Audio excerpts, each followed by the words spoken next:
Bienvenidos queridos amigos de Ecuador Destino Turístico a esta cita con el turismo, la cultura, el desarrollo. Hoy día estamos en el Museo de Aurelio Espinosa Poli, en Cotocollao, un lugar emblemático.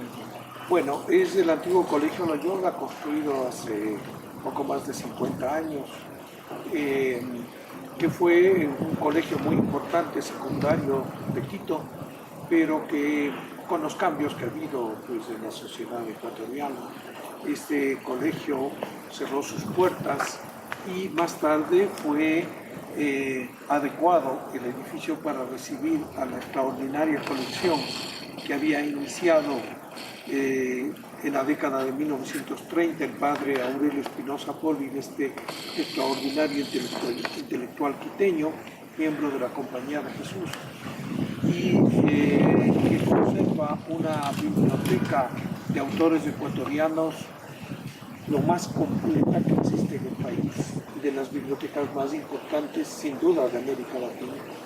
Contra esta biblioteca se tiene también el herbario del famoso padre Solino, se tiene un museo con obras de arte y objetos históricos, de manera que es uno de los sitios más emblemáticos de la cultura ecuatoriana, sin lugar a dudas. Perfecto, Alfonso.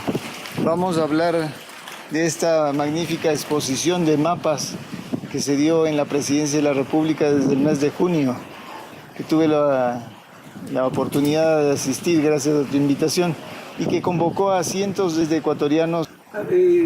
La exposición realizada en el Palacio de Gobierno dentro del programa que se llama Arte en Palacio, que fue un programa fue de inspiración del señor Presidente de la República, busca precisamente abrir el Palacio de Gobierno no solamente a conocer ese histórico edificio, sino también aprovechando de este espacio el hacer exposiciones que tengan que ver con el arte y la cultura ecuatoriana.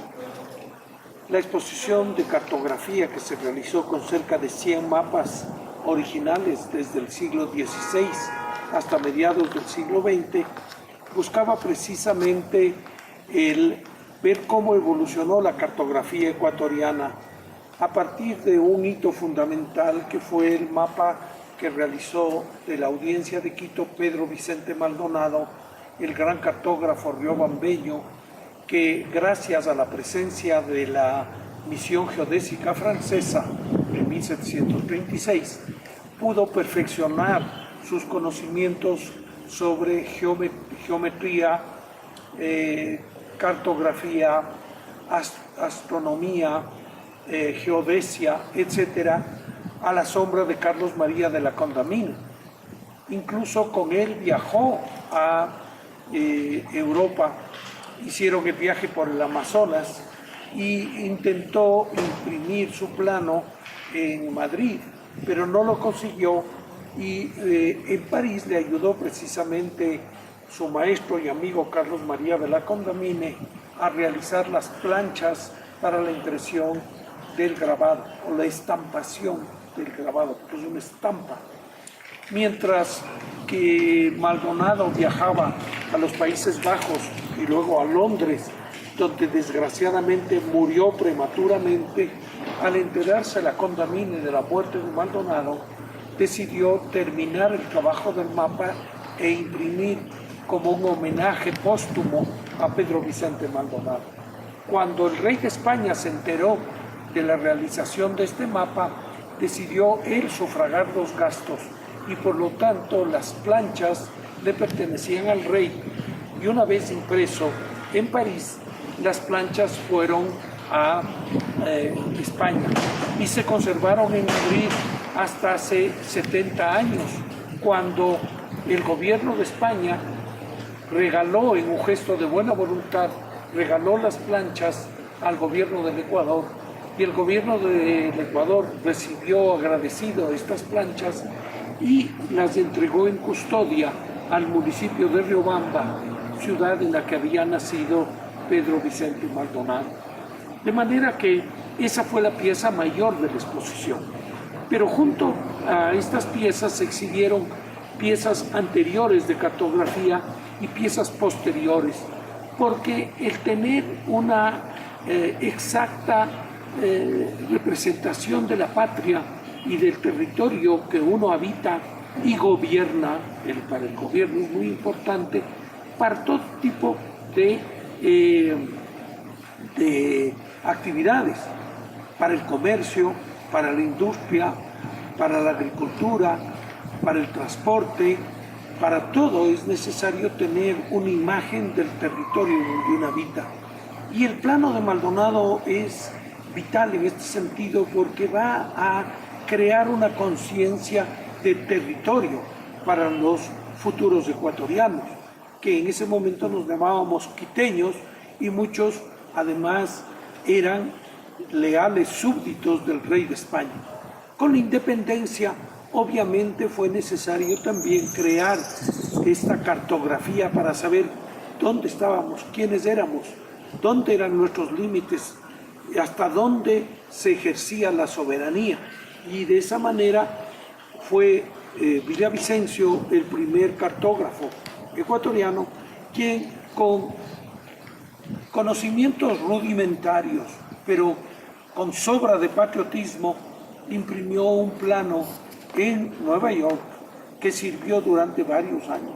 Y no es sino hasta la llegada de la Politécnica, la llegada de los jesuitas que van a crear la Politécnica por iniciativa del presidente Gabriel García Moreno, que va a aparecer el primer plano moderno y preciso del Ecuador, que es el plano levantado por Teodoro Wolff, este extraordinario científico, geógrafo y geólogo, quien por encargo del gobierno de Antonio Flores Gijón y de José María Plácido Camaño, va a imprimir en 1892 su magnífico plano, y por otro lado la geografía y geología, que son libros insustituibles dentro de la historia de las ciencias y de la historia general del Ecuador.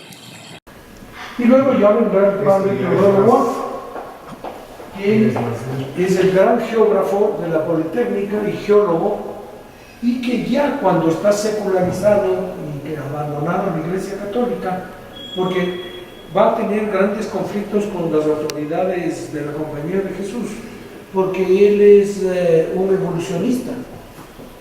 Él es una persona que cree en la evolución y que comienza a dar clases con el darwinismo, como se llamaba, ¿no es cierto? Y entonces esto va a llevar a conflictos con la autoridad y terminará abandonando la Compañía de Jesús y la Iglesia Católica, y después se casará, regresará, después de unos años regresará a Alemania, y estando en Alemania, el presidente José María Plácido Camaño y el doctor Antonio Flores Gijón, en las dos sucesivas presidencias, serán los que contratan con Wolff la edición de la Geografía y Geología en Leipzig y la edición de este plano.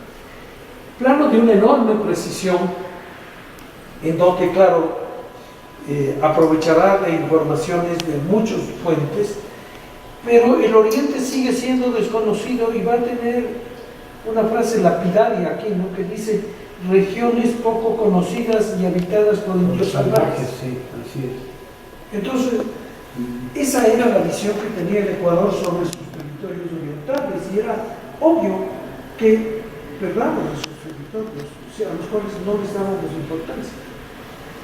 Luego, más tarde, en la misma exposición íbamos a ver el avance de la cartografía ecuatoriana, especialmente importante para poder argumentar frente al Perú los problemas limítrofes que teníamos con nuestro vecino del sur. Y fue especialmente el padre Vacas Galindo, apoyado por el presidente general Eloy Alfaro, el que produjo uno de los planos más precisos no solamente del Ecuador, sino de todo el territorio circundante, porque esos planos sirvieron precisamente como argumentación geográfica frente, digamos, como complemento a los argumentos de carácter legal que tenía el Ecuador en su disputa con el Perú. De manera que luego, para perfeccionar y poder producir mapas en el Ecuador con la misión militar italiana, y se dará inicio al servicio geográfico militar que luego, para mediados del siglo XX, se habrá convertido ya en el Instituto Geográfico Militar. Ahí no solamente los oficiales italianos cartógrafos, sino también muchos oficiales ecuatorianos del ejército y otros civiles asimilados al servicio militar produjeron una de las instituciones más sólidas de la investigación cartográfica, como es el Servicio Geográfico Militar, luego Instituto Geográfico Militar, en donde especialmente hay que destacar a Luis Telmo Paz y Miño y también a Luis Tufiño como cartógrafos ecuatorianos, y un montón de personal que se fue perfeccionando en el exterior para llegar a ser esta institución que es de las más reconocidas a nivel latinoamericano. Con el paso a la fotografía aérea, ya a mediados del siglo XX, terminaba la exposición. Es decir, la exposición llega hasta el momento en que el esfuerzo fundamentalmente del trabajo en el campo, el desbrozar montañas y selvas, el recorrer zonas heladas, frías o muy complicadas de la geografía ecuatoriana, permitieron crear planos de extraordinaria calidad científica y de enorme valor incluso histórico y artístico, porque algunas piezas cartográficas son verdaderas obras de arte. Esa pasión que tú tienes por los mapas es evidente. ¿Desde cuándo aparece esa pasión por los mapas? Bueno, yo creo que es la pasión por la historia de nuestro país, que está todavía tan en las nebulosas, ¿no? Y porque no hay una memoria en este país, y por eso tenemos gente que llegó a la primera magistratura y fue capaz de decir que recién ahora tenemos patria, cuando patria hemos tenido desde antes de la conquista española. Lo importante es descubrir cómo nos hemos ido haciendo, cuáles han sido los avatares de nuestra historia hasta llegar al momento actual. La historia nos sirve para entender quiénes somos y quiénes podemos proyectarnos en el futuro. De manera que no es solamente la cartografía, es la fotografía, es la literatura, son los libros, son los objetos que cuentan nuestra historia y de la cual debemos estar orgullosos. Y un aspecto muy importante de nuestra historia, sin lugar a duda, es la cartografía. El esfuerzo de Pedro Vicente Maldonado en las primeras décadas del siglo XVIII o el esfuerzo de los soldados ecuatorianos. Claro, por otro lado, cuando nosotros discutíamos con el Perú en diversas ocasiones a lo largo de nuestra historia hasta dónde iba nuestra patria, obviamente la cartografía era un elemento fundamental en la discusión. Luego, el marcar los hitos para definir la frontera. Y luego llegar a un momento de incertidumbre cuando no se pudo marcar gran parte de nuestros límites con el Perú, que fueron aprovechados por el Ecuador para demandar sobre la ilegalidad del protocolo de Río de Janeiro y esta brecha abierta que quedó durante casi medio siglo en el oriente ecuatoriano. Al final, hace 20 años, definitivamente cerramos nuestro territorio. Pero la cartografía no solamente sirve para eso, sirve, por ejemplo, para la planificación urbana. Si no se tiene un buen plano de una ciudad, no se puede estudiar cuáles son los problemas presentes en la ciudad y cuáles son las soluciones futuras. Por ejemplo, la planificación urbana, la planificación territorial, solamente puede hacerse con cartografía precisa y segura. Ahora, claro, los satélites, los drones y toda esa tecnología extraordinaria que se han desarrollado en las últimas décadas, de los sensores remotos, de la digitalización, ha hecho de la cartografía una ciencia de una extraordinaria precisión. Y las grandes potencias que mandan naves automáticas fuera del sistema solar o dentro del sistema solar pueden mapear perfectamente Marte o Júpiter o las lunas de Saturno. Es decir, han llegado a un nivel de extraordinaria precisión estos sistemas de levantamiento cartográfico, porque el levantamiento cartográfico no es solamente la planimetría, es también la altimetría, es determinar las alturas y los niveles del terreno, las depresiones, las elevaciones, los cursos de agua y también la cartografía. También con otro tipo de sensores remotos permite hacer estudios, por ejemplo, de bosques, de agricultura, de mineralogía, de petróleo, etcétera, del avance o el retroceso de los desiertos, los problemas de deforestación de las áreas protegidas, etcétera. Es decir, es fundamental, es una herramienta fundamental para el desarrollo. Y uno de los lugares para que la gente, para que los estudiantes, para que la ciudadanía se empape de estos conocimientos son las bibliotecas, son los museos. Así es. Así es. ¿Qué pasa ahora con los museos? ¿Qué pasa con las bibliotecas? Bueno, lamentablemente el país ha tenido tiene una enorme deuda con la cultura en general y es particularmente con los archivos, las bibliotecas y los museos. Gracias al empeño de la Presidencia de la República se pudo abrir precisamente el Museo Nacional, que estaba cerrado, pero la Biblioteca Nacional todavía se mantiene en pañales. Y frente a estas deudas que tiene el Estado, han sido los particulares y en especial los jesuitas, a través de la Biblioteca Aurelio Espinosa Poli, donde nos encontramos, quienes han podido suplir esta deuda que tiene el Estado. De manera que la Biblioteca Aurelio Espinosa Poli de Cotocollao es sin duda alguna uno de los depósitos del pensamiento ecuatoriano y de la historia más importantes que tenemos, o sin duda, creo que sin temor a equivocarnos podemos decir, es el depósito más importante de la cultura y de la memoria de los ecuatorianos, a través de la biblioteca y del Museo Aurelio Espinosa Poli, que vale la pena conocer y que además es fuente inagotable de recursos para la investigación histórica. ¿De cuántos volúmenes estamos hablando? ¿De cuántos ítems en general y de cuántos que enfocados en el Ecuador estamos hablando? Hace una semana, el domingo pasado, en el Diario El Comercio se habló un artículo muy interesante sobre la historia del padre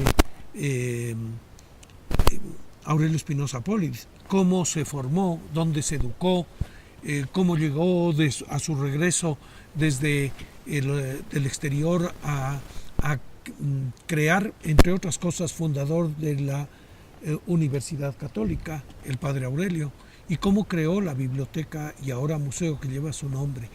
En ese artículo se hablaba de Almícar de Tapia Tamayo, el artículo, se hablaba de 1 millón de ítems que tiene este enorme repositorio. Esos ítems son desde documentos históricos, libros, cuadros, arqueología, objetos históricos, objetos científicos, colecciones científicas como el